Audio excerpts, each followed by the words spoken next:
Bom dia a todos. Como vocês sabem, nós vamos dar o início agora ao painel que vai tratar, o painel 3, que vai tratar da avaliação de remédios em casos de fusões e aquisições. O nosso tempo é restrito, nós temos 1h30 e temos 5 palestrantes. O primeiro palestrante é o Dr. Kenis Menezes Machado, que é superintendente-geral adjunto do CAD.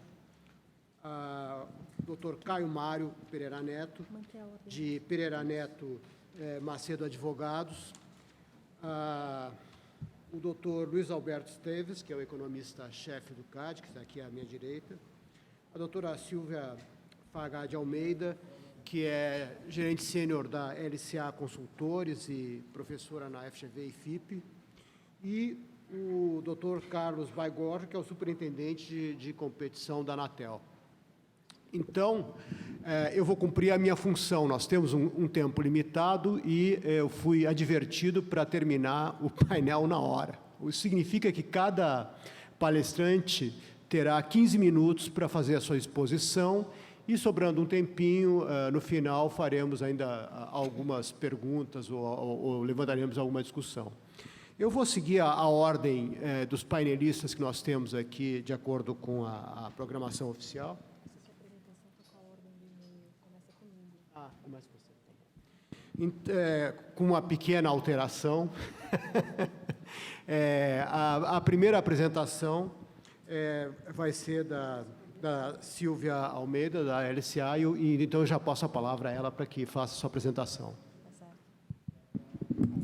Acho que você precisa do mudador de slide. Precisamos aqui do controle para os slides.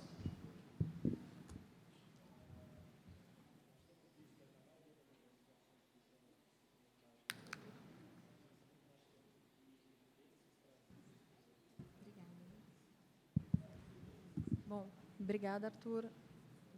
Obrigada, Arthur. Queria começar agradecendo o IBRAC, os palestrantes, pela oportunidade do debate. A ideia da minha apresentação, na verdade, é fazer um panorama, um pano de fundo para a aplicação dos casos práticos que os outros palestrantes vão fazer na sequência. A ideia é trazer aqui a discussão sobre os princípios que devem nortear a discussão de remédios em caso de fusões e aquisições. Na verdade, os princípios que eu vou trazer aqui tenta consolidar uma discussão que está ocorrendo agora no âmbito da ICN, da International Competition Network, que está agora, nesse momento, revisitando o guia de remédios deles de 2005, ou seja, fazendo uma nova versão agora para 2015, e o primeiro capítulo deles é justamente uma discussão sobre princípios que devem nortear os remédios. Está em desenvolvimento ainda esse guia, e eu tento trazer para vocês aqui a discussão consolidada como ela está hoje, considerando a opinião de várias jurisdições, vários países.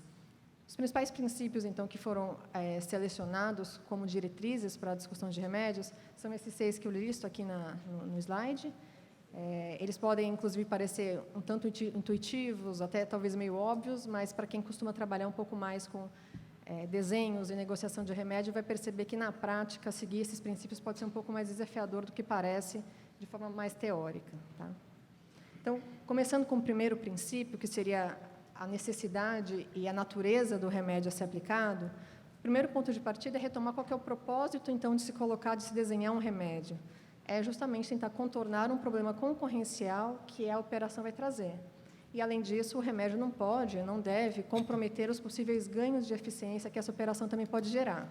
Então, tendo isso em mente, a primeira atividade que teria que ser feita antes de discutir um remédio é justamente pensar quais são, então, os impactos negativos, os efeitos deletérios que a operação geraria para o mercado.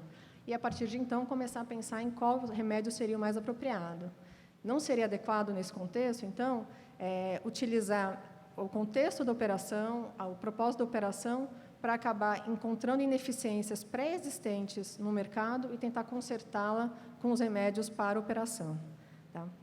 Então, é a partir das características desses problemas concorrenciais e das características da própria operação que vai começar a ser moldado, então, a natureza, o formato do remédio. Então, o formato do remédio que pode ser estrutural, comportamental, ou um híbrido desses 2 tipos de remédios, depende do tipo da operação, dos problemas específicos que ela deve gerar, da extensão em termos de tempo que ela pode gerar, enfim, de todas as peculiaridades que a operação traz. Tá? E aí, pensando, então, que o remédio tem que contornar os problemas concorrenciais que a operação está gerando, o princípio da proporcionalidade pressupõe exatamente isso. O remédio tem que ser feito sob medida para aquela operação e para aquele dano concorrencial que foi desenhado, que foi identificado. Quando a gente pensa em sob medida, ele tem que ser elaborado em termos de formato exatamente para endereçar, não só em termos de estrutura do remédio, mas também considerando o tempo em que ele vai durar. Ele não pode ser nem mais curto e nem mais extenso do que o período que foi vislumbrado para impacto danoso da operação. E aí um ponto de atenção aqui, quando se pensa em remédios, é tomar cuidado para que o remédio, ainda que ele cerceie ou iniba práticas anticompetitivas ou efeitos anticompetitivos, ele não pode, ao mesmo tempo, também proibir ou acabar limitando as eficiências que a operação vai gerar. Então, esse é um ponto importante na hora que se pensa em proporcionalidade. Não é só pensar em limitar os efeitos, mas também pensar em limitar, em não limitar, na verdade, as eficiências. E isso tem tudo a ver com a discussão de eficácia do remédio, ou seja, para um remédio ser realmente eficiente, é preciso ter em mente que o desenho dele tem que dar conta, então, de contornar o problema concorrencial. E, para contornar o problema concorrencial, o que se pensa de uma forma mais geral é alterar a estrutura, ou criar uma estrutura de incentivo apropriada para que a nova firma, após a operação, siga motivada a concorrer acirradamente no mercado. Então, é pensar sempre na estrutura de incentivo que a firma vai se deparar depois da operação. Agora, como tudo muda e fazer contratos é complexo, fazer contratos completos é especialmente complexo, para evitar o risco de fato, você ter um problema de implementação do remédio e ele não ser eficaz, é importante que os remédios sejam flexíveis. A autoridade tem que ter em mente, e as partes também têm que ter em mente, que o remédio deve permitir alguma flexibilidade para acomodar mudanças nas condições de mercado ou mudanças diante de algum não descumprimento que não poderia ser previsível, inclusive antes do fechamento do acordo. Tá? Então, isso é bastante importante, inclusive, quando se considera a duração, o timing de um determinado remédio. Tá? E, para fazer com que esse remédio seja eficaz, então, não basta simplesmente você pensar apenas na implementação, mas tem que ter mecanismos eficientes de monitoramento e de eventuais punições ou adaptações do acordo que foi firmado. Agora, fazer esse tipo de remédio e redesenhá-lo diante de algumas circunstâncias que não poderiam ser previstos, tudo isso custa. E por isso que... Opa! Travou aqui.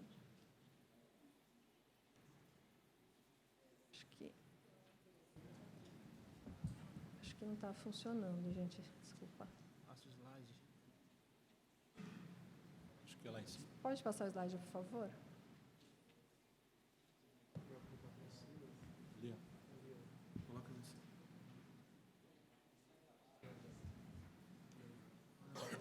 10-0. Não, é que saiu da apresentação. Tá vendo que apareceu lá? Mais uma É. linha.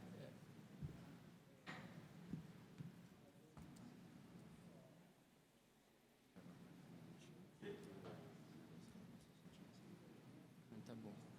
Pessoal, Aguardar um pouco, que a última imagem que tem é essa aí. travou o computador. Porque essa é a última imagem que tem na apresentação. Puder avançar, então, mais um slide, por favor.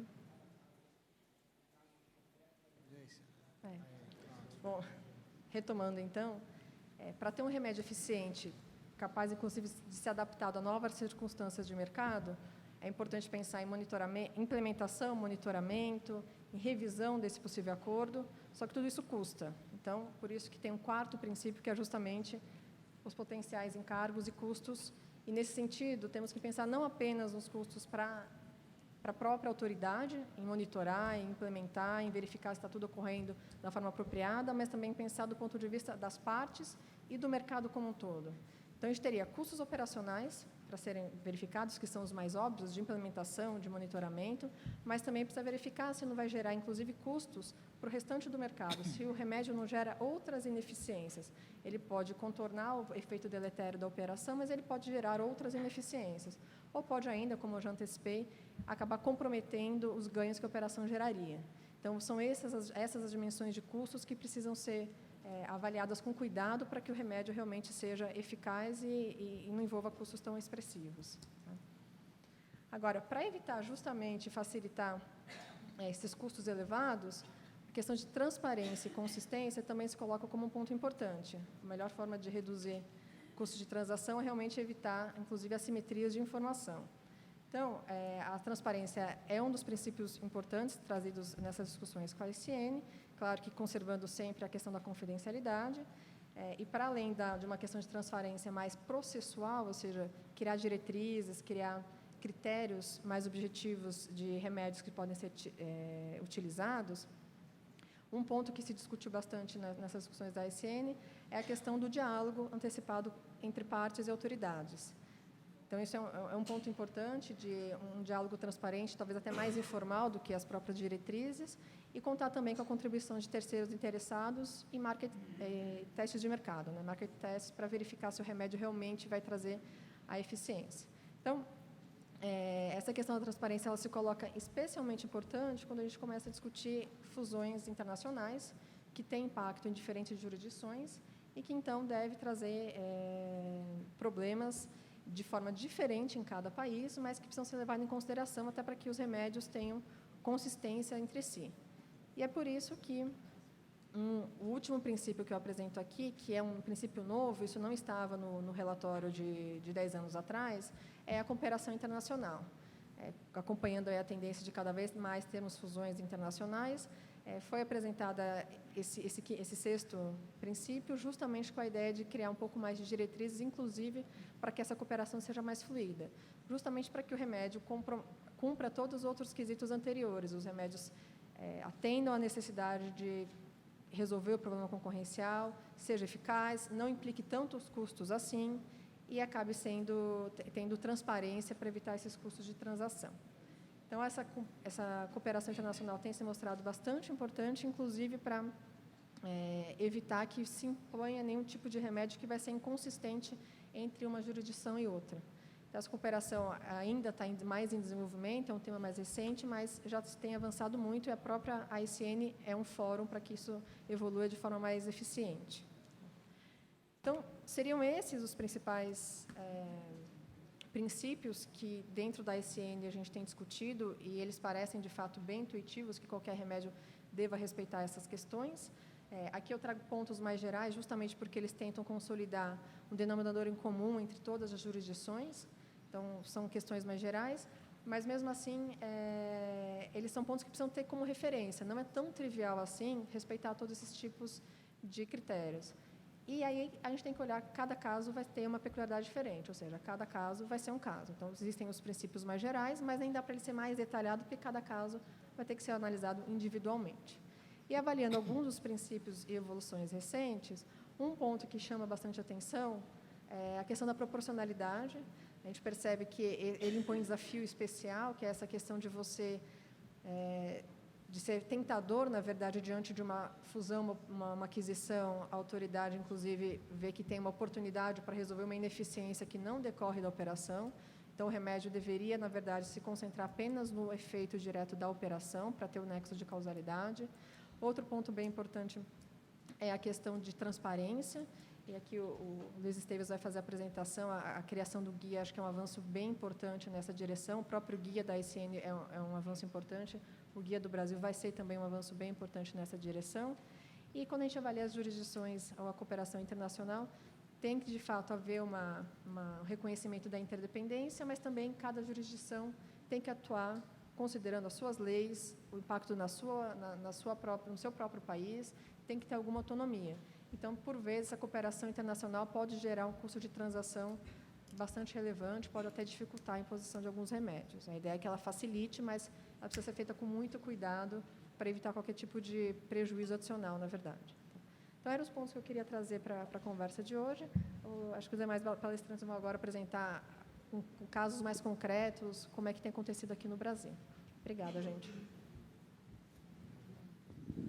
Bom, obrigado, doutora Silvia. Obrigado, inclusive, por ter se mantido estritamente dentro do tempo estipulado. Então, como segundo palestrante, eu vou passar a palavra para o doutor Caio Mário, para que ele faça as suas considerações.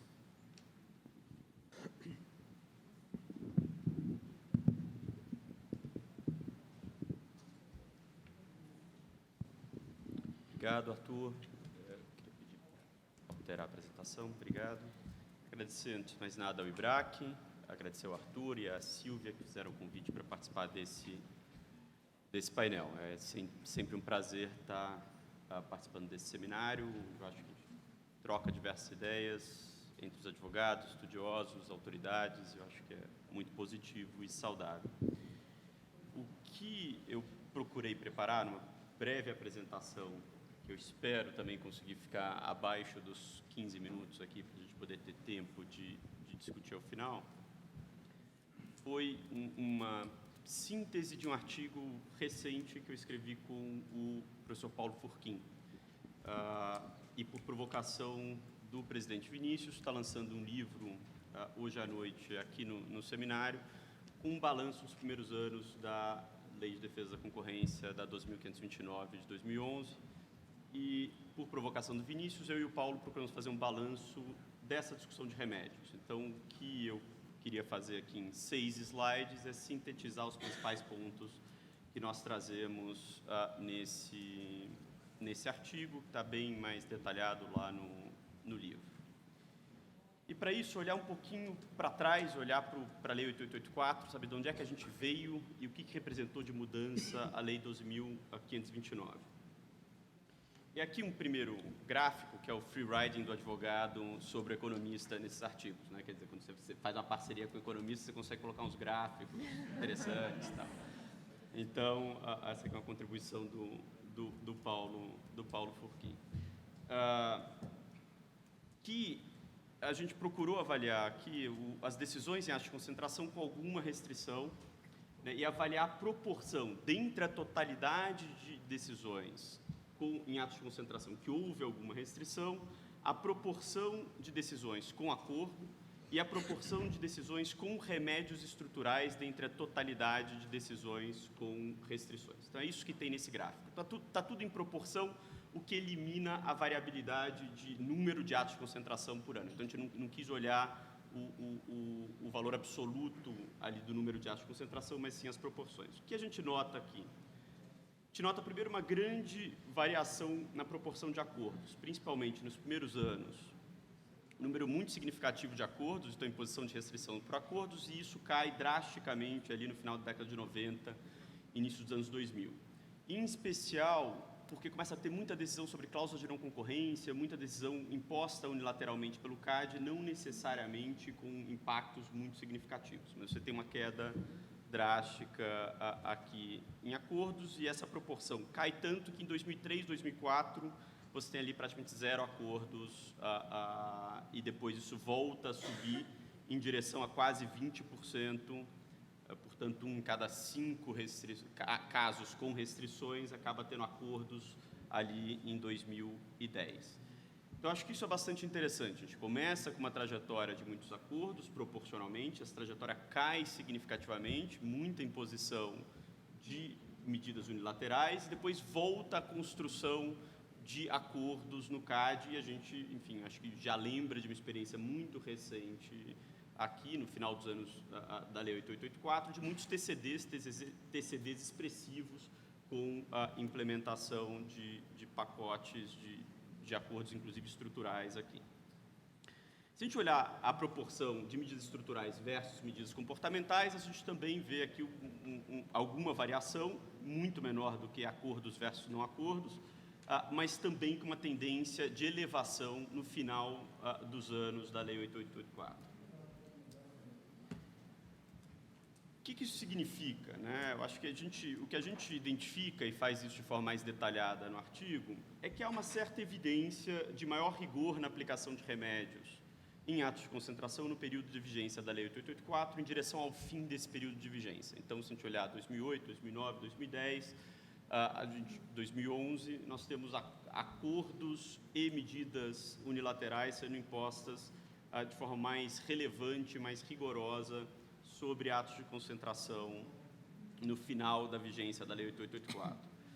Quais são algumas causas ou hipóteses que a gente trata para essa mudança? Primeiro, um certo aprendizado institucional, uma certa evolução ao longo desse período. Segundo, certamente um fortalecimento da estrutura do CAD. O CAD ele ganha robustez nos mais de 15 anos aí de vigência da Lei 8884. Então, um quadro de pessoal qualificado, maior estabilidade e de fato, um aprendizado significativo. E uma certa redução da judicialização das decisões e menos incentivos para as empresas judicializarem decisões do CAD em atos de concentração. Então, é isso que a gente herda da Lei 8884 em 2012, quando entra em vigor a Lei 12.529. E aqui eu queria tratar de 4 aspectos na Lei 12.529. Né? Então, são 4 slides para tentar sistematizar o que a gente procura abordar nesse artigo. Primeiro, o que muda em termos de incentivos. Segundo, qual foi a breve experiência com medidas estruturais, qual foi a breve experiência com medidas comportamentais e o que tem mudado em termos de procedimentos, pelo menos nessa visão panorâmica que nós procuramos fazer. Então, em primeiro lugar, quer dizer, sem dúvida, a grande mudança em termos de negociação de remédios é o fato da análise agora ser prévia, né? Isso traz um fator tempo significativo e importante em qualquer negociação de remédios. Então, as empresas estão aguardando a decisão do CAD para poder consolidar a sua operação. Logo, há um grande incentivo, não só para colaborar com a instrução, mas para chegar a remédios palatáveis o mais rápido possível, de forma a implementar a operação. Seja ela uma operação global, que precisa de aprovação em diversas jurisdições, seja ela uma operação complexa nacional. Além disso, há um enorme desincentivo para que as partes eventualmente insatisfeitas recorram ao judiciário, especialmente porque mudou o status quo de questionamento. Né? Quer dizer, se antes você questionava uma decisão do CAD a partir do momento em que potencialmente as empresas já estariam integradas. Obviamente, isso foi mudando ao longo do tempo com os APROS e com toda a experiência que o CAD foi acumulando, mas, pelo menos no início, você tinha empresas já integradas, o fato consumado, e, portanto, a manutenção do status quo era a manutenção de uma fusão. Obter uma liminar significava manter aquele status quo. Isso podia ser um incentivo para a judicialização. Quando você as empresas separadas, é muito difícil, pelo menos a percepção é de uma dificuldade de obter uma liminar que altere esse status quo e permita a integração das empresas ao longo de um processo judicial.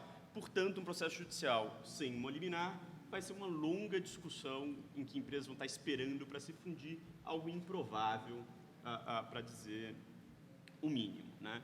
Isso altera a dinâmica de negociação de acordos em controle de concentração, porque as partes, de fato, olham a decisão final do CAD, na grande maioria das vezes, como o fim desse jogo. Né? Então, isso, de fato, tem um impacto importante. Para além disso, houve a reestruturação do CAD, então uma competência instrutória da ASG, uma proximidade maior da ASG com o tribunal do que a gente estava acostumado na STE e no CAD, no âmbito da Lei 884. Isso muda a dinâmica de negociação de remédios, isso muda também a forma como esses remédios são implementados. Isso cria um incentivo que não havia na Lei 884, que é um incentivo para antecipar conversas de remédios, eventualmente já na SG, em casos complexos. Né? Quer dizer, se no passado era praticamente não conhecido um caso em que as partes tivessem começado a negociar remédios na STE, né? Porque, na realidade, quem tinha poder efetivo de decidir era o tribunal, então se aguardava saber quais eram todos os questionamentos da CA e da SDE, para então se ter algum tipo de discussão de remédios no tribunal. Hoje já é muito mais comum se ver algum tipo de discussão de remédios na própria superintendência geral.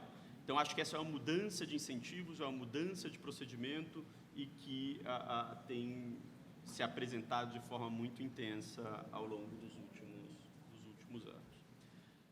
Muito bem, olhando para os tipos de remédios, a gente procurou essencialmente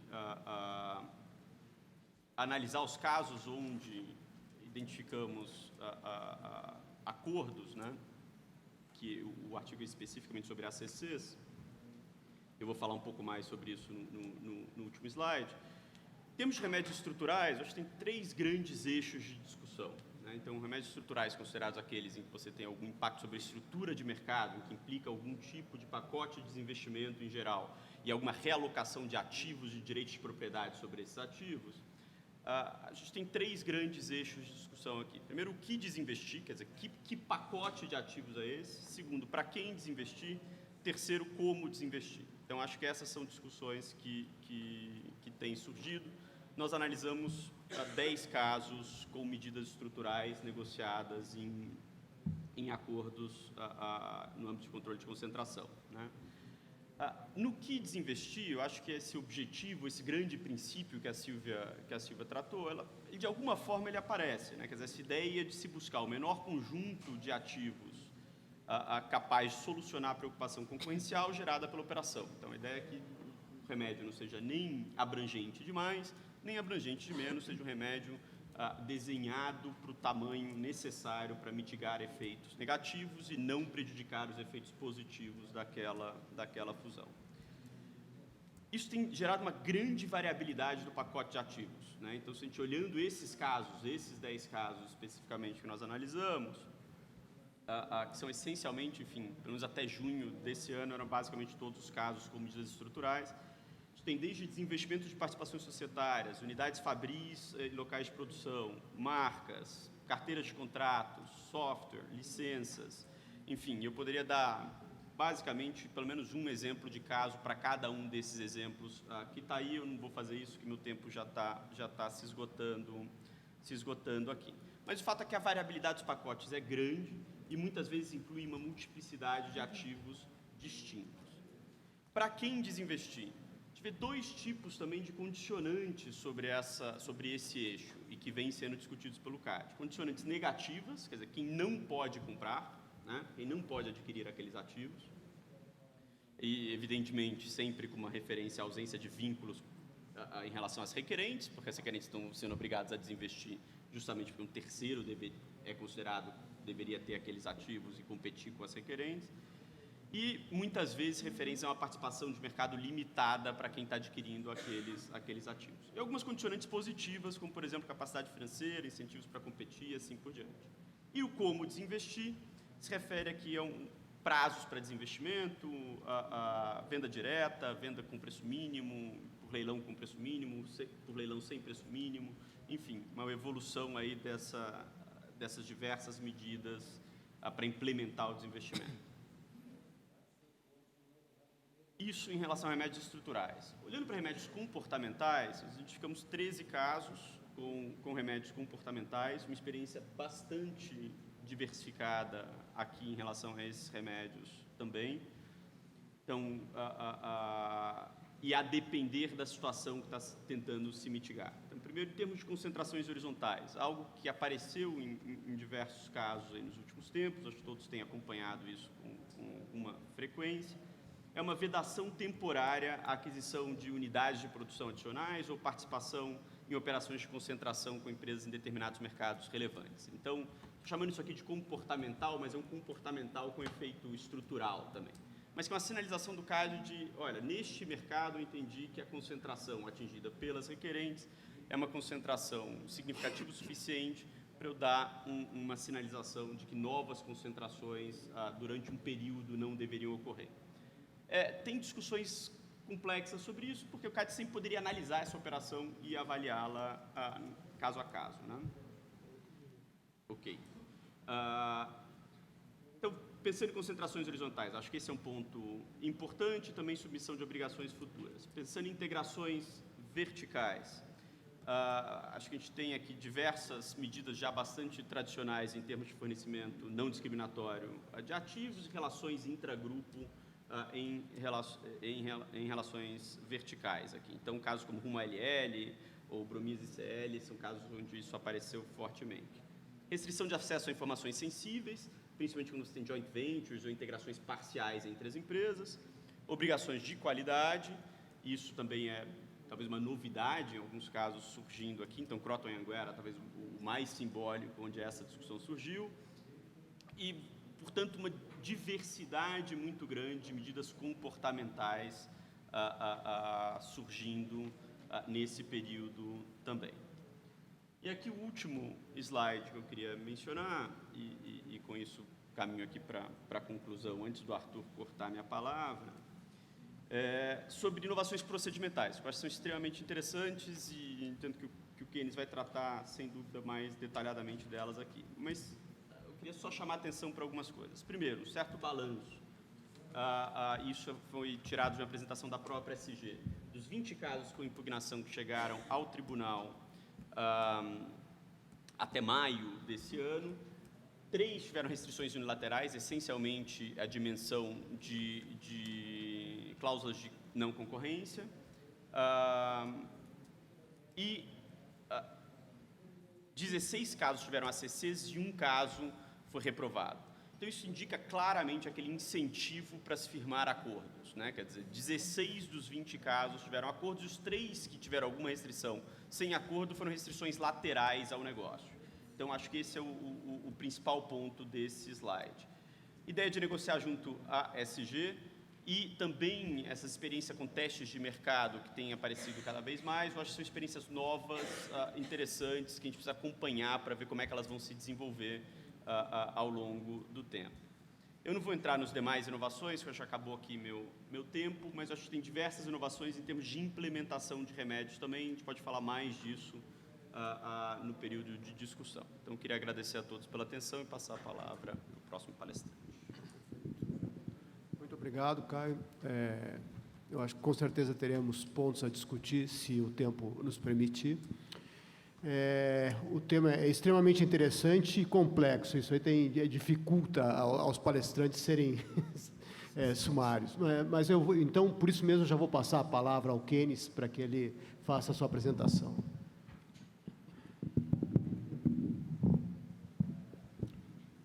Bom dia a todos. Bom controle, né? Primeiro, gostaria de agradecer ao IBRAC e, de forma mais específica, à Silvia e ao Arthur pelo convite para falar sobre esse tema de remédios.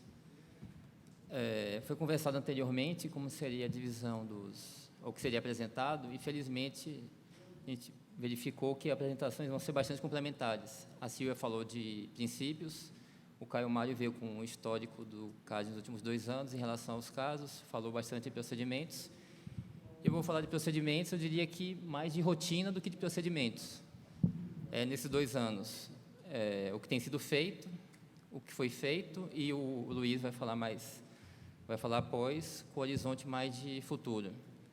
Eu fiz uma apresentação bem sucinta, tendo em vista o pouco tempo, para deixar mais aberta, e eu vou direto a ela. Eu coloquei basicamente perguntas a serem respondidas. Então, a apresentação foi feita em termos de perguntas que normalmente os advogados veem, sejam quando apresentam um caso que vai demandar remédio ou que não vai demandar remédio. A primeira pergunta, mais óbvia, é: quando devem ser apresentados os remédios? Deve ser apresentado à SG, ao tribunal, mesmo quando é na SG, antes da notificação, quando a SG declara complexidade. Em que momento? Eu diria o seguinte: primeiro, a mais óbvia, depende do caso. Cada caso demanda uma análise, mas eu posso adiantar que tem muitas empresas que querem apresentar já uma proposta de remédio antes de ser notificada. Eu diria que essa aí é viável, mas tem que ser bem específica. Eu vou dizer um caso que teve bastante sucesso, porque era bem claro o remédio, Rocin Lafarge. Eles apresentaram um remédio que simplesmente acabava com sobreposição horizontal, definição de mercado geográfica e produto é bastante clara no CAD, cimento concreto, então não tem muita discussão. As participações de mercados também são conhecidas, então ali já dava para ser feita a negociação de remédios já na pré-notificação. É claro que foi feita a instrução, eles tinham a premissa do tempo, porque era uma operação mundial e o ideal era que terminasse ao mesmo tempo em todo o mundo. Foi feita uma instrução básica, inicial, e ao mesmo tempo foi construindo o remédio, que felizmente foi finalizado pela SG em tempo hábil, foi para o tribunal e conseguiu ser até mais rápido que algumas jurisdições. Só que normalmente isso não é possível, porque primeiro, a superintendência tem que conhecer qual é o problema, se há algum problema ou não na operação. Muitas vezes o mercado produto geográfico não é claro, tem que ser feita a instrução, tem que ter a rodada de ofícios, e o que é mais comum, a conclusão da SG é divergente da conclusão das partes. Em 99%, as partes afirmam, claro, no direito delas, que a operação não tem problema concorrencial. A SG, ao longo da instrução, percebe que pode ter problema concorrencial e tem que entender qual o tamanho desse problema. Então, fazer uma proposta de remédio em um caso complexo antes da notificação é complicado, mas é possível. O ideal é que ela seja feita ao longo da instrução. Agora, ao longo da instrução, quando? Eu diria que, mais ou menos, o que tem sido, se você pegar o histórico, entre 60 e 90 dias, as superintendências têm claro que tem um problema, quando tem um problema, que tem um problema e o tamanho dele. Aí, eu acho que esse é o período adequado para começar um período de negociação. A declaração de complexidade, eu diria que é uma sinalização explícita para o mercado, que aquele caso ali é complexo e que pode ou não ter uma impugnação. Pegando o histórico desses 20 casos, é interessante que apenas em um caso a SG declarou complexo e não impugnou. Aí pode dar a sinalização de que, então todo caso que é declarado complexo vai ter acordo ou vai ser impugnado? Não. Tivemos casos em que foi feito acordo e não foi declarado complexo, que chegou perto de 90 dias, como o Rocinho Lafarge, que estava muito claro que ia sem o remédio, que o remédio era adequado e que o tribunal estaria de acordo. Então, é possível que não seja declarado complexo. E só teve um caso, mas é possível que isso se torne mais frequente. Tem casos que vão ser declarados complexos, mas é possível que não sejam impugnados. Então, não é uma regra definida. Mas a regra que eu diria que é clara é o seguinte: não deixe chegar o prazo de 120 dias para negociar um acordo, quando a SG já sinalizou que o caso tem problema. Por quê? Porque a SG tem dois prazos que eu diria que são claros. O primeiro é o de sumário, 30 dias. É uma busca que, casos sumários, não levem mais de 30 dias. Se ele passar de 30 dias, ou a concentração é acima de 20%, ou há dúvidas relevantes no mercado, relevante de produto geográfico, que não dá para se calcular a participação de mercado. Aí o caso é transformado em erro ordinário e complementa essa instrução. E o segundo prazo é o de 120 dias, que é um prazo informal, mas que a superintendência tenta seguir, que é terminar a instrução nesse período. Então, esse prazo de 70 a 90 dias é um prazo bom para começar a negociação e tentar viabilizar na superintendência. Caso não seja possível, por algum motivo, que eu vou falar um pouco mais à frente, a gente tenta, com 120 dias, mandar para o tribunal, seja via acordo, seja impugnando com a medida unilateral a ser imposta pelo tribunal ou não. Por que ou não? Porque a parte pode simplesmente continuar defendendo que não tem problema concorrencial, é um direito dela, pode defender isso no tribunal. Dado isso, passa-se a segunda pergunta: que tipos de remédios devem ser apresentados? Comportamental, estrutural, mix? Mais uma vez, depende do caso. Claro que é sempre recomendável que sejam apresentados remédios estruturais, mas, assim, depende muito do caso. Alguns não cabe remédio estrutural porque seria desproporcional, porque é inviável, ou é porque é uma questão de restrição vertical, e o remédio comportamental pode dar conta, ou uma questão pontual, que o remédio comportamental também seja suficiente. Tanto é que a maioria dos remédios submetidos e aprovados foram comportamentais. Eu não vou discutir o mérito se todos deveriam ser comportamentais ou não, mas grande parte deles foram comportamentais. Analisar a questão de proporcionalidade. Às vezes o problema é bem pontual e o custo até de um remédio comportamental é alto. Aí tem que se avaliar, será que vale a pena colocar um remédio comportamental em um problema concorrencial tão específico que a superintendência tem dúvida? Também deve ser avaliado. Pelo histórico, o que eu posso falar da experiência da superintendência nesses 2 anos é que é mais fácil ser aceito pela superintendência, apresentado ao tribunal e ao tribunal aceitar quando se tem remédios estruturais ou estruturais comportamentais bem claros e definidos. Ainda mais agora que o conselho está completo, então, 6 conselheiros e o presidente, é totalmente razoável que, quando a gente apresente um remédio para o tribunal, acordado com as partes, e que ele seja complexo, em mercado relevante, produto geográfico, que não tem jurisprudência, ou que a gente tem que mudar a jurisprudência, que um ou outro conselheiro tenha dúvida, ou alguns conselheiros tenham dúvidas, e mesmo que seja fechado, mesmo de forma preliminar, eu não diria fechado, que seja discutido, ou que a superintendência concorde com o remédio, eu diria que é totalmente natural que o CAD, que o tribunal queira analisar. Até porque a superintendência está analisando o caso, está fazendo a instrução, conhece os ofícios, está fazendo um parecer e o tribunal, o contato que ele tem é o quê? Geralmente uma apresentação ou é uma conversa que a superintendência tem com o tribunal, o que às vezes é muito pouco, para se aprender a complexidade do caso e o que os concorrentes estão informando. Então, mais uma vez, é salutar que as empresas tragam remédio para a superintendência está disposta a negociar, desde que o problema seja claro, o remédio seja bem amarrado e vai ser levado ao tribunal. Se o tribunal vai aceitar, depende do caso. Se a superintendência vai fechar na própria superintendência, mais uma vez, depende da forma como foi feito ou construído o remédio. Aí, como deve ser feito o remédio em termos de procedimento? Eu diria o seguinte: foi levantado aí alguns pontos, deve ter quais são os ativos, contrato de fornecimento, monitoramento, prazo, multas por descumprimento, potenciais compradores. Eu diria que tudo isso, no momento que a empresa está disposta a negociar um remédio, o ideal é que ela já apresente tudo inicialmente. Por quê? Porque tem a questão do prazo. Não dá para a superintendência, de forma indefinida, ficar negociando pontos de remédio. E, ao mesmo tempo, a gente não vai mandar para um tribunal uma proposta que o remédio aqui vai ser venda de 2 ativos, que vai acabar sob oposição.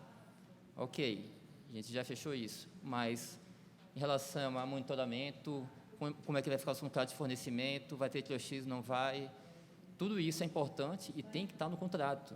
A gente já teve em caso em que a empresa, na pré-notificação, disse que tinha interesse em negociar um remédio, porque a operação mundial estava preocupada com o time. A gente falou que teria que fazer a instrução inicial. Com 60 dias, ela voltou e falou, não, eu tenho interesse em negociar o remédio. A gente concordou qual seria o problema. Ela apresentou uma minuta de 3 páginas. A gente pediu algo mais substancial e listou. 20 dias depois, com 80 dias de prazo, ela aparece com 6 páginas. A gente entra em contato com a União Europeia, que estava sendo negociado o remédio, e viu uma minuta da secretaria de 40 páginas. Completo. A gente fala com os advogados, olha, traga algo mais substancial, porque o prazo aqui já está com 80 dias, a gente não vai ficar até 200 negociando na superintendência. Com mais 20 dias trazem o contrato e simplesmente não tinha nada sobre o Brasil, porque o desinvestimento de ativos era na Europa, mas tinha questões de fornecimento e distribuição no Brasil. Vocês estão de brincadeira. O caso está com 100, 110 dias e a gente não tem nada sobre o Brasil. Aí eles, de forma mais rápida, trouxeram, a gente negociou. Esse prazo de 120 dias, claro, é um norte, mas não é rígido. A gente levou para o tribunal, falou que as negociações estavam avançando e a gente conseguiu fechar com 140 dias. Acordado com o tribunal, foi para o tribunal julgou rapidamente. Mas tem que ter, eu diria, a acessibilidade dos dois lados. Primeiro, do CAD, entender que a negociação tem um limite, tem que ser proporcional, tem a questão do tempo, e dos advogados, de que a gente já tem um histórico de 2 anos, os advogados têm acesso às minutas de acordo, pelo menos em grande parte delas, já sabem que devem ser apresentados, o que o CAD está pedindo.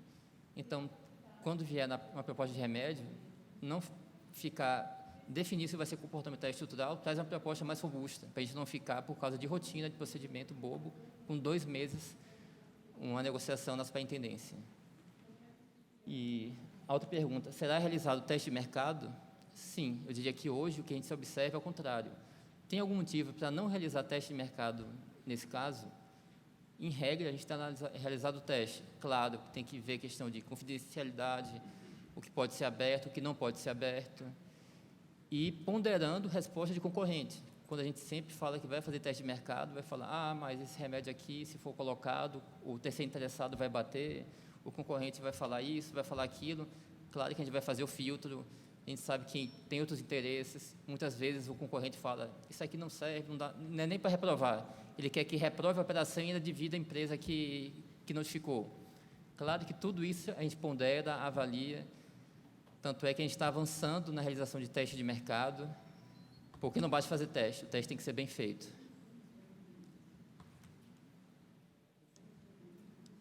E 3 últimas questões bem pontuais. Primeiro, o prazo pode ser prorrogado para a negociação de remédios? Sim. Aí é aquele prazo de 90 dias. O tribunal tem o prazo informal de 120 dias para a SG, 120 dias para o tribunal. A SG nunca pedia prorrogação de 90 dias, por quê? Porque é negociado. Caso a negociação seja com a empresa seja superior a 120 dias, como nesse caso que eu citei, a gente informa o tribunal que está perto de fechar, usa 140, 150 dias, manda para o tribunal e, a critério do tribunal, ele avança nessa prorrogação de 90 dias. Apresentação de eficiências ajuda? Sim. Eu diria que mais importante que eficiência agora foram as justificativas em relação à operação. Um caso em que ajudou bastante foi o Rumo LL. Não se fechou na SG um acordo, porque era extremamente complexo, eram muitos remédios comportamentais, o tribunal estava em dúvida e foi mandado para o tribunal. Só que ali estava muito claro que as justificativas da operação eram relevantes para se negociar um remédio, mesmo que seja complexo e comportamental. O que não vai ajudar é se a eficiência for apresentada com 120 dias de prazo. E isso realmente não ajuda. A gente, quando levanta o problema, já indica para as empresas que elas, se quiserem, podem apresentar remédios.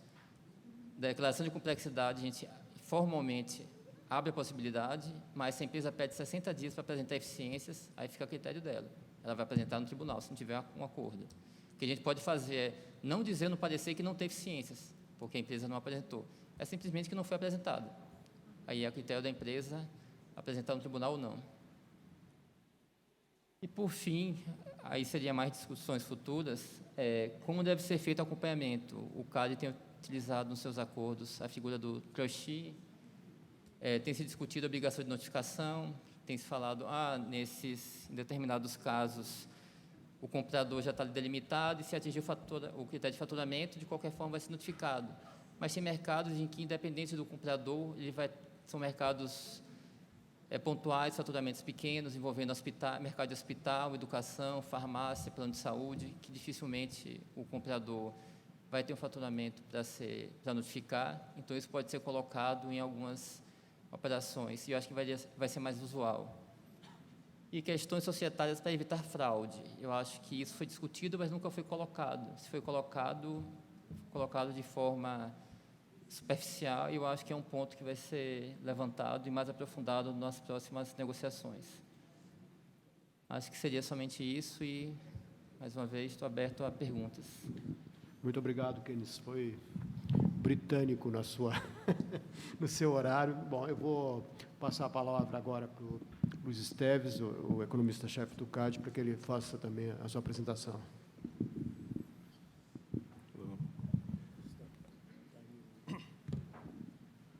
Bom dia a todos. Gostaria de agradecer ao IPRAC a oportunidade de poder fazer essa apresentação acerca de um projeto que tem sido desenvolvido no CAD, mais especificamente um procedimento que tem sido estabelecido ali no Departamento de Estudos Econômicos, que alguns estudos feitos tanto por uma equipe, que daqui a pouco eu já vou discutir a respeito, que foi contratada para fazer uma pesquisa, como também com outras pessoas da academia, para verificar a possibilidade de fazer um grande conjunto de levantamento de dados, informações que possibilite o desenho de um guia de remédios. Na realidade, esse projeto é de guia de remédio, mas eu imagino alguma coisa um pouco mais ampla, alguma coisa, já que estamos falando de remédio, alguma coisa parecida com um protocolo médico mesmo, né? Que é diagnóstico, quais são as drogas, por que são aquelas drogas, qual a combinação de drogas, qual que é a posologia, quais são os efeitos colaterais, qual que é o grau de toxologia e por aí vai. Que é uma coisa um pouco mais complexa, né? No fundo, a gente faz desenho de remédio muito olhando teoria, né? E eu acho que é completamente plausível, mas, como já foi mencionado aqui, inclusive pelo Caio, na apresentação dele, a gente já tem um conjunto de fatos que já dá bastante suporte para você buscar uma validação empírica de várias hipóteses sobre remédios que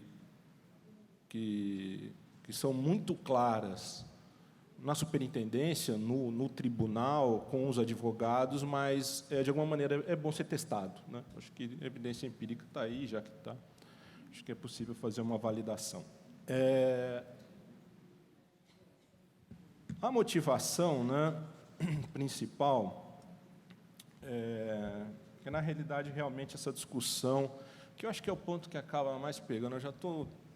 fazer 2 anos que eu estou no CAD, e, geralmente, essa discussão de remédio, começo participando da conversa lá na superintendência, depois sobe para tribunal, a gente acaba assistindo aquilo e verificando como, ao redor do que são os temas centrais, né? E sempre essa discussão desse balanço de remédios estruturais ou remédios comportamentais, e a barganha geralmente gira em torno disso, né? E, no fundo, pelo menos eu pessoalmente, olho a questão, toda essa discussão de remédio como se fosse uma produção mesmo de uma solução, né? E, como qualquer produção, você tem insumos, e ali os insumos são esses, são os remédios estruturais e são os remédios comportamentais.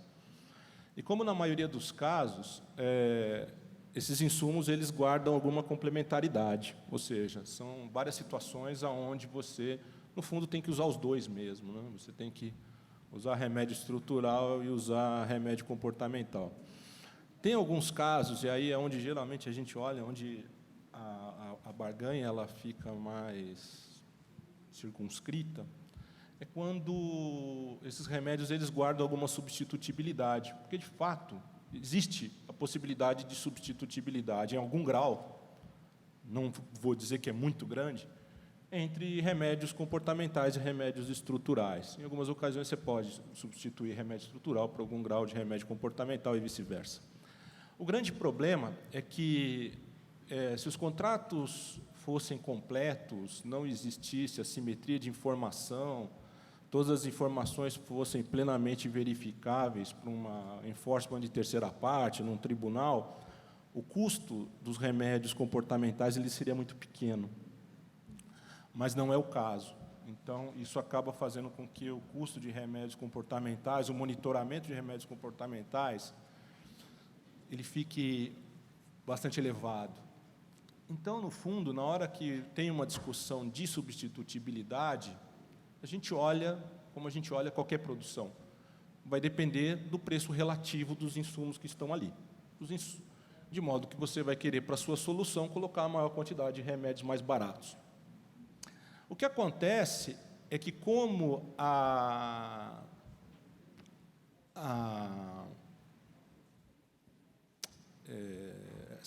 substitutibilidade para a autoridade, ela envolve que os remédios comportamentais sejam muito caros, ela acaba sendo mais refratária para aceitar essa substitutibilidade.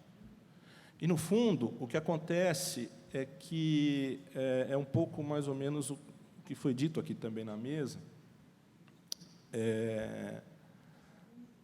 depende da estrutura. Tipo, algumas autoridades, onde o custo é muito elevado de monitoramento, você tem outros países com outras regulações, com outro tamanho de infraestrutura, as autoridades elas não são tão pequenas, talvez aceitariam com maior facilidade isso. Então, também depende da estrutura. Mas o custo ele também pode mudar ao longo do tempo, seja por motivos tecnológicos, seja por motivo de mudança de legislação e por aí vai. Então, por mais que nós façamos vários estudos, eu acho que isso é um ponto também a ser discutido quando se trata de remédio. Afinal, quais são os custos que estão na mesa, né?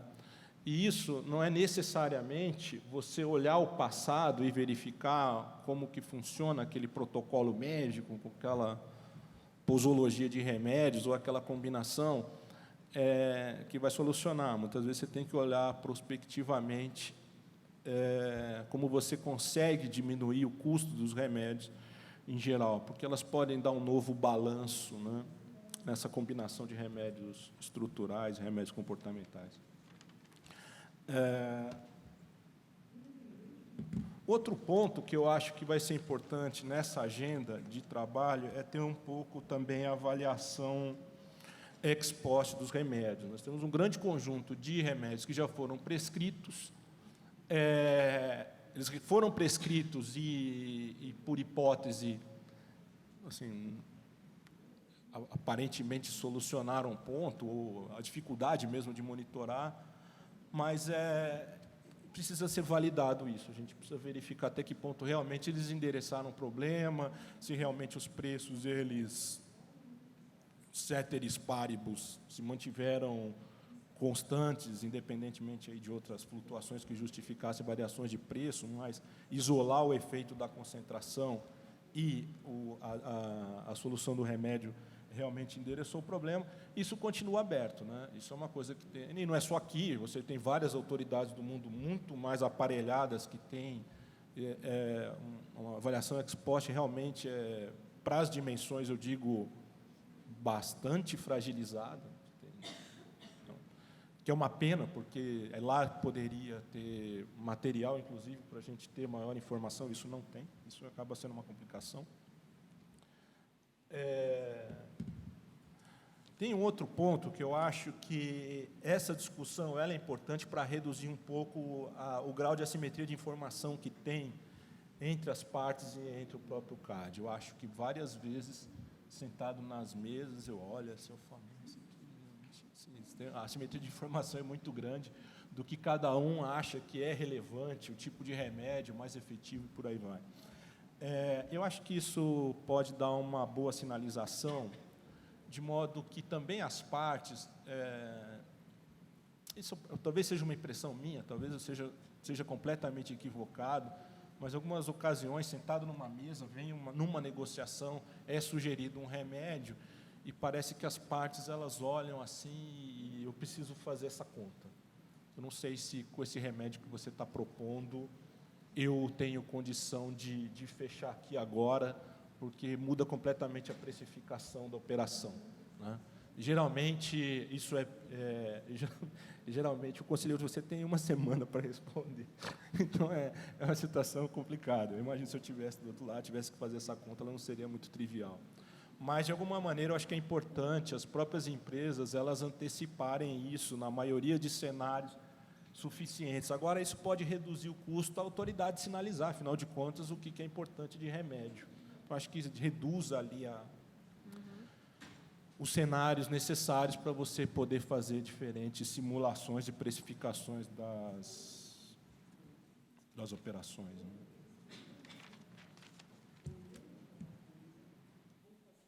Para finalizar, a gente só fazer um rápido comentário. A gente já contratou uma equipe, ela está chefiada pelo Eduardo Pontual. Já estamos fechando os últimos detalhes da metodologia. Peço toda a gentileza, alguns de vocês provavelmente serão contactados para ajudar nessa pesquisa. Isso é importante para todas as partes, a gente pede toda a colaboração. Paralelamente, eu tenho feito com o Vitor Gomes, que foi um antigo economista-chefe, também alguma discussão de como contribuir com, não só uma discussão qualitativa, que vai ser conduzida pela equipe contratada, mas também alguma coisa empírica com os alunos de pós-graduação ali da UNB. Então, a gente tem tentar fazer esse mapeamento, né? E eu peço para vocês essa gentileza. A gente vai tentar, de alguma maneira, fazer um guia. Eu imagino que esse guia ele não será concluído ainda na gestão do Vinícius, por mais que a gente corra, então provavelmente isso vai ficar ali uma tarefa para o próximo presidente, para o próximo economista-chefe, mas a gente vai tentar entregar o mais detalhado possível e levar para uma consulta pública, quem sabe no segundo semestre do ano que vem. Acho que é isso, basicamente. Agradeço. Muito obrigado. Então, agora, nós vamos passar para a última apresentação do Dr. Baigorre, da Anatel, e eu vou passar a palavra para ele. O controle... Tá. Obrigado. Obrigado, Arthur. Bom, antes de mais nada, eu gostaria de agradecer ao IBRAC pela oportunidade de estar aqui fazendo essa apresentação. Sou um pouco... É bom participar de eventos que não sejam do setor de telecom, porque a gente consegue discutir coisas um pouco diferentes, ver rostos novos. E, bom, depois da apresentação da Silva falando sobre a teoria de como devem ser desenhados os remédios, o Dr. Caio Mário trazendo a questão do histórico dos remédios impostos pelo CAD, os dois colegas do CAD trazendo questões específicas do CAD, Aqui a minha participação vai ser num caso muito mais específico, que são a avaliação de remédios no caso de fusões e aquisições em setores regulados, em especial na Anatel, Agência Nacional de Telecomunicações. Bom, remédio é um termo bastante genérico, né? E o próprio Luiz colocou agora que dos remédios antitruste. Quando a gente fala em regulação, a gente fala o termo muda um pouco, são remédios regulatórios. Eu não sou advogado, sou economista e muitas da terminologia que eu vou usar aqui, ela difere um pouco do direito antitruste, mas a analogia entre as terminologias é bastante grande. Então, antes para começar, remédios regulatórios em telecomunicações. O remédio regulatório, basicamente, ele é o fundamento da existência de um órgão regulador. Qualquer órgão regulador existe porque, com o objetivo de corrigir falhas de mercado essa que geram uma ineficiência para o sistema econômico, que o custo de correção dessas falhas de mercado é menor que o custo dessa ineficiência. Não é toda falha de mercado que tem que ser corrigida, só aquelas, porque existe um custo para corrigi-las, então se o custo da falha é maior que o custo da correção, aí vale a pena corrigir. Bom, e aí como os órgãos reguladores, eles têm que estabelecer uma série de remédios. Alguns remédios são gerais para todos os operadores de um mercado. Então, por exemplo, no setor de telecomunicações, há regras para operadores de telecomunicação em geral, e existem regras que são específicas. E na Anatel, a gente tem a regulamentação da Anatel e a Lei Geral de Telecomunicações estabelece a possibilidade de remédios regulatórios nos condicionantes para anuências prévias de alterações de controle e alterações e transferências de outorga. Então, basicamente, sempre que, pela lei geral e pela regulamentação da Anatel, dependendo das condições das partes envolvidas, as operações de transferência de outorga e transferência de controle dessas empresas exige uma anuência prévia da Anatel. Até antes da nova lei do CAD, a Anatel ainda participava junto com o CAD nos atos de concentração. Uma nova lei deixou muito mais clara essa separação, e hoje a gente não faz parte a gente não é envolvido, assim, a gente não é necessariamente participante dos atos de concentração. Certamente há um relacionamento entre o CAD e a Anatel na troca de informações, até porque a gente tem uma série de informações e isso ajuda a instrução dos processos.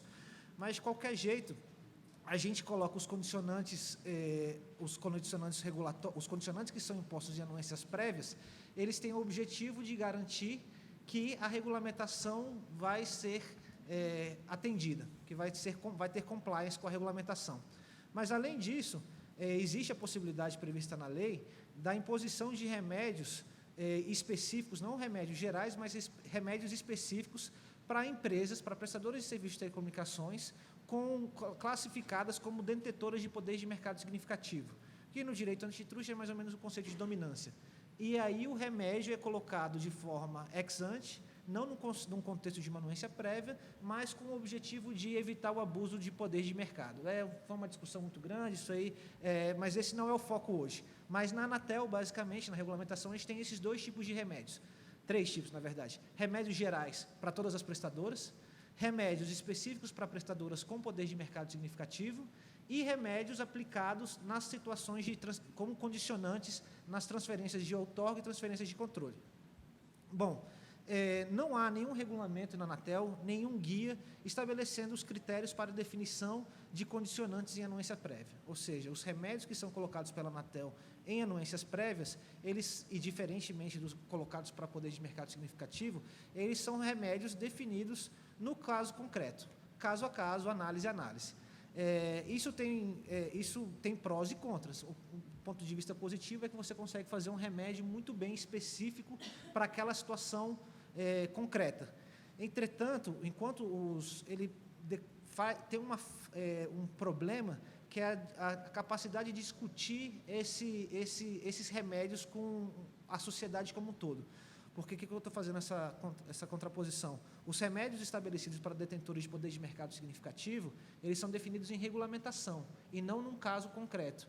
E como são definidos em regulamentação, a lei estabelece que qualquer regulamentação deve passar por consulta pública.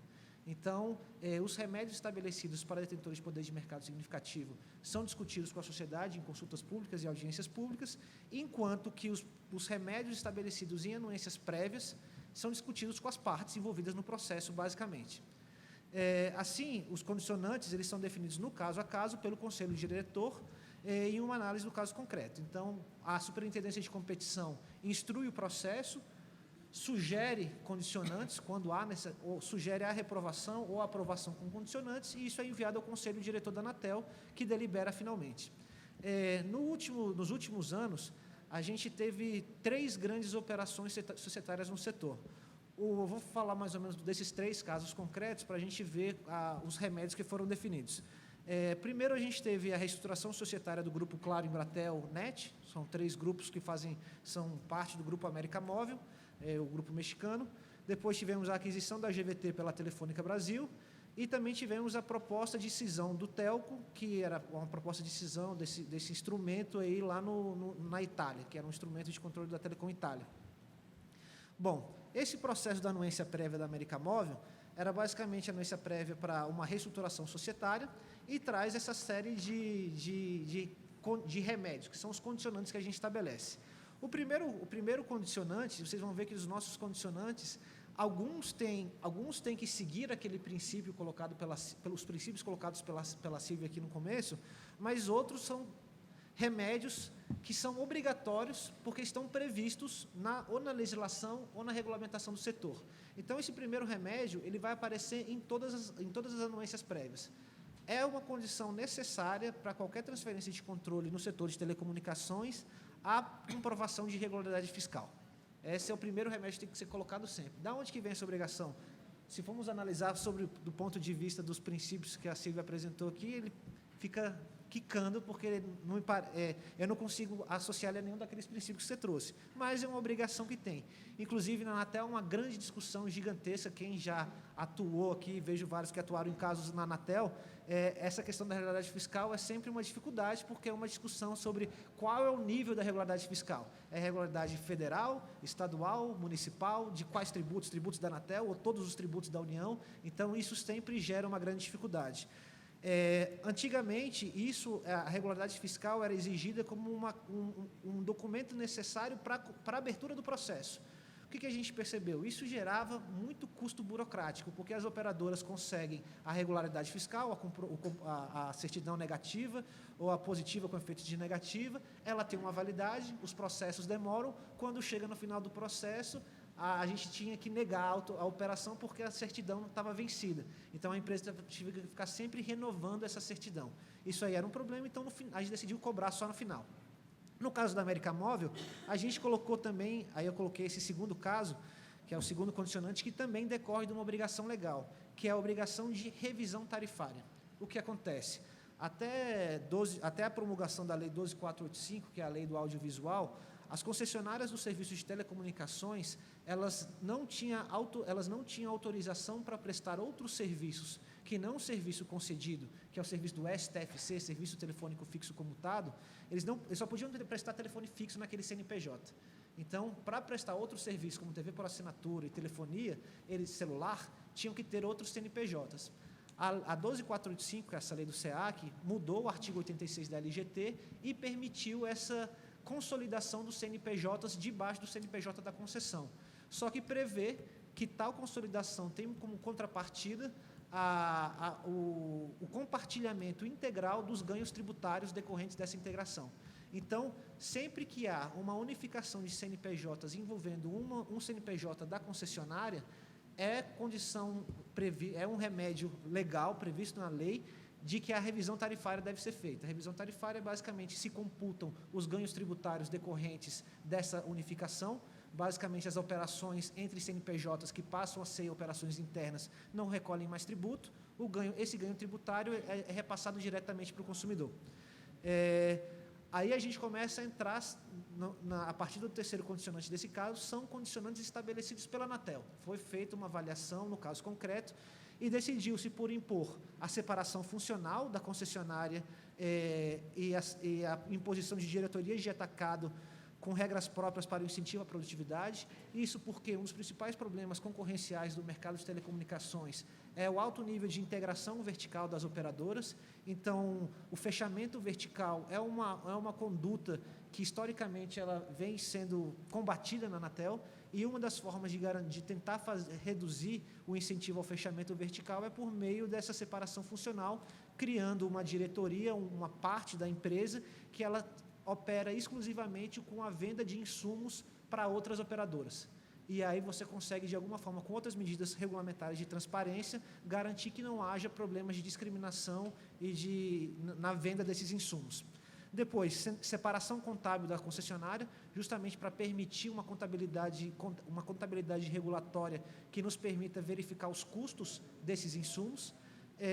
Manutenção do registro de receitas e despesas internas da concessão, para que essas relações que antes eram entre CNPJs e passam a ser internas, para que elas fiquem registradas contabilmente, que elas possam ser acessadas pela Anatel, e a apresentação em conta vinculada de uma questão de bens reversíveis, que também é uma obrigação legal decorrente do escopo e das regras da concessão, que é o Instituto dos Bens Reversíveis, que é um instituto aí bastante complexo. Depois, o segundo caso grande é a aquisição da GVT pela Telefônica Brasil, e nesse caso já houve alguns outros remédios impostos. Novamente, a questão da regularidade fiscal, que é uma obrigação. Depois, a eliminação de sobreposição de outorgas, porque a regulação da Anatel impede a sobreposição de outorgas. Um grupo econômico pode prestar não podem ter vários CNPJs de um mesmo grupo econômico prestando o mesmo serviço numa mesma área geográfica. Então, a eliminação dessas outorgas. Depois, a partir do terceiro, já começamos a entrar em medidas bastante comportamentais ou estruturais. Na Anatel, a gente não usa essa diferenciação, são apenas condicionantes. Mas, basicamente, manter indefinidamente a cobertura geográfica de atendimento da GVT, ou seja, uma vez que a GVT fosse adquirida, que ela não desmobilizasse a sua rede. Então, manutenção da rede já instalada. Manter as ofertas e planos de serviço, ou seja, aquelas ofertas, aqueles planos de serviço que já eram ofertados, que continuem sendo ofertados, manutenção dos contratos firmados também, e, além disso, essa foi o último condicionamento, é a apresentação em 90 dias de um plano de expansão para a cobertura da rede que envolva, no mínimo, 10 localidades fora do estado de São Paulo. Esse foi um condicionante colocado, não foi sugerido pela área técnica da Anatel, pela Superintendência de Competição, e a gente percebe, numa primeira leitura, que não guarda muita relevância com os problemas concorrenciais que a gente identificava. Porque os problemas que a gente identificava nesse caso concreto ia ser de uma sobreposição da operação da GVT com a Telefônica no estado de São Paulo. Fora do estado de São Paulo, a Telefônica não tem operação, logo não teria nenhum problema. E aí, entretanto, a argumentação do Conselho Diretor foi no sentido de que essa era uma medida para tentar manter o ímpeto de construção de redes da GVT, porque a GVT era uma companhia que vinha se expandindo, entrando em novas praças, e que essa era uma medida para tentar manter esse ímpeto. Mas, assim, podem ver que é bastante controverso.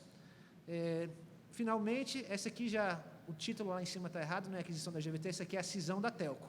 A cisão da Telco foi um caso bastante complexo, tanto o caso da GVT, todos esses casos foram instruídos em conjunto com o CAD, obviamente separados, mas sempre com uma troca bastante profícua de informações e de esclarecimentos, de entendimento dos problemas do setor. E o que a gente percebeu nesse caso da cisão da Telco era que, uma vez cindida a Telco, a Telefônica de Espanha teria uma situação de controle quase direto na Telecom Itália, o que, pela regulamentação, configuraria que TIM Brasil e Vivo fariam parte do mesmo grupo econômico. E aí, do ponto de vista regulatório, isso não seria possível. Então, para aprovar essa cisão da Telco, foram colocados alguns condicionantes. Esses aqui eu acho que são estruturais, estou aprendendo aqui a terminologia, mas, basicamente, a primeira é comportamental, eu acho, que é a suspensão de todos os direitos políticos da Telefônica na Telecom Itália. A Telefônica de Espanha tinha uma série de direitos políticos na Telecom Itália, como indicação de conselheiros, propor pautas, todos esses direitos políticos. Todos os direitos políticos foram suspensos, e depois e também determinamos, deve estar perdido aí no meio do texto, que a Telefônica vendesse a sua posição na Telecom Itália e saísse do grupo do controle da Telecom Itália para acabar com essa sobreposição, com esse controle vedado. Então, foi dado à empresa um prazo de 18 meses para vender sua participação, e enquanto essa participação não fosse vendida, todos os direitos políticos da empresa estavam suspensos. Além disso, foi colocado um segundo condicionante para que essas limitações impostas da Telefônica lá fossem recepcionadas pela Telecom Itália, porque a Telecom Itália não era parte do processo, então, de alguma forma, a gente não podia criar uma obrigação para a Telecom Itália, mas a operação ficou condicionada ao aceite da Telecom Itália dessa renúncia dos direitos da Telefônica. Bom, era basicamente isso. Muito obrigado. Pontual. Passou 2 segundos.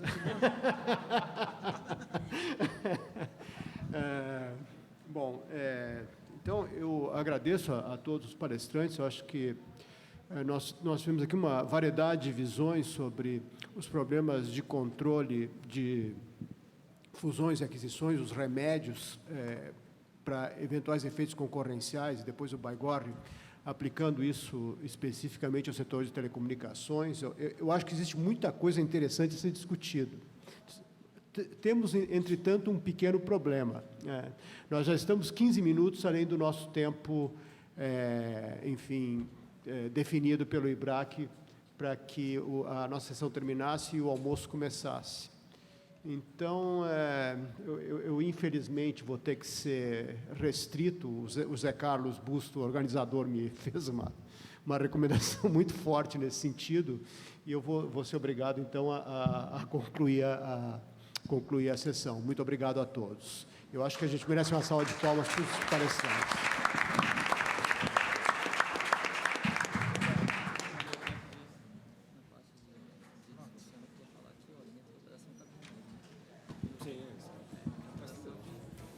Não tem nem o que fazer.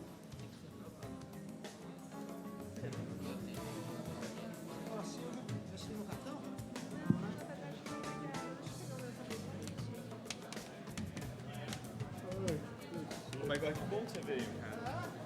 Legal.